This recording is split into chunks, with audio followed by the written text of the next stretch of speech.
Ертегі Маша мен Аю.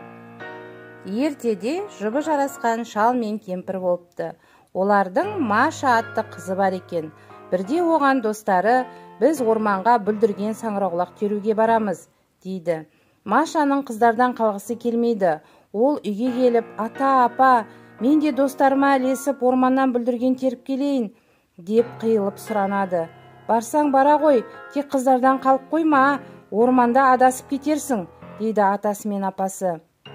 Маша мен оның достары орманға келеді. Онда бүлдірген саңырауқұлақтар жайқалып өсіп тұр екен. Қызыққан қыздар оларды теруге кіріседі. Маша да бұта-бұталардың арасын кезіп жүріп достарынан алыстап кеткенін байқамай қалады. Біраздан соң ол басын көтеріп жан-жағына қараса, қыздар жоқ. Қорыққан Маша оларды дауыстап шақырады. Ешкім жауап қайтармайды. Әрі-бері жүгіріп іздейді, бірақ қыздарды таба алмайды. Осылайша Маша адасып жүріп орманның адам аяғы баспаған түкпіріне жетеді. Қараса, алдында бір ескі үй тұр екен. Қуанған қыз жақындап есігін қағады. Үйден ешкім шықпайды. Есікті ақырын итеріп жіберсе, есік ашылып кетеді. Сөйтіп Маша ішіне кіреді де терезенің алдына барып отырып алады. Тірі жан көрінбейді. Кімнің үйі болды екен деп ойлайды. Орманның түкпіріндегі ағаштан салынған бұл бір үлкен Аюдың үйі еді. Ол күндіз орман ішін аралап жүретін, күн ұясына батысымен үйіне оралатын. Бүгін де Аю күндегі әдетінше кеш батып үйіне келеді.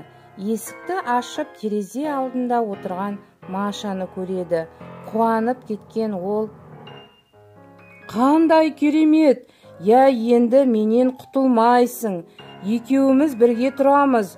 Үй жинап, пешке от жағып, маған ыстық ботқа пісіріп бересің», дейді. Маша: «Мені үйіме жіберіңіз. Атам мен апам іздеп жатқан болар. Олар сізге мен үшін мол сыйлық береді», деп жалынады. Бірақ Аю қыздың айтқанына да, жылағанына да көнбейді. Маша амалсыздан Аюдың қасында қалады. Аю күні бойы орманда болады. Қыз үйді жинап тамақ әзірлеп отырады.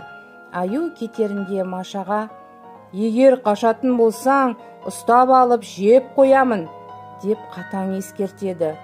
Күн артынан күн, түн артынан түндер өтіп жатады. Аю мен қыз достасып кетеді. Алайда Маша үйін, достарын қатты сағынады. Оны үнемі атам мен апама қалай жетсем екен деген сұрақ мазалайды. Ол ойлай бір амалын табады. Аю орманнан келісімен: «Маша, Аю, мен апам мен атамды сағындым. Оларды бір көріп келейін, бәліш пісіріп апарайын. Мені үйге жіберші», деп сұранады. «Жоқ», дейді Аю келіспей. «Адасып кетерсің, одан да мен барып қайтайын. Бәлішіңді пісіре бер, мен орманды тағы біраз аралап келейін», деп кетіп қалады. Қызға керегі де сол еді. Ол алдын ала дайындалған үлкен себетті Аюға көрсетіп: «Сен келгенше мына себетті бәлішпен толтырып қоямын.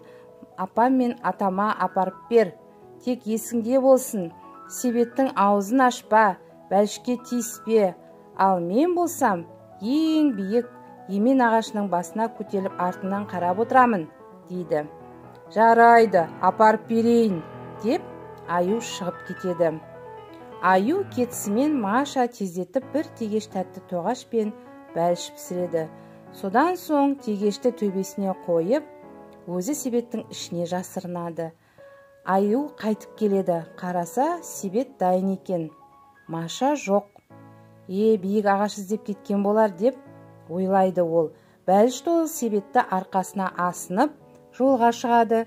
Жүре бір алаңқайға жетеді. Қатты шаршаған Аю бөренеге жайғасып отырып, біраз демалайын, дәмді бәліштен бір асайын, дейді.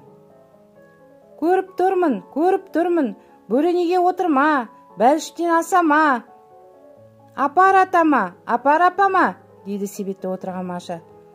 қандай қырағы қыз еді, деп аю Себетті арқалап ары қарай жылжиды. Тағы біраз жол жүріп шаршаған ол, отырып біраз демалайын, дәмді дәліштен бір асайын, дейді тағы да.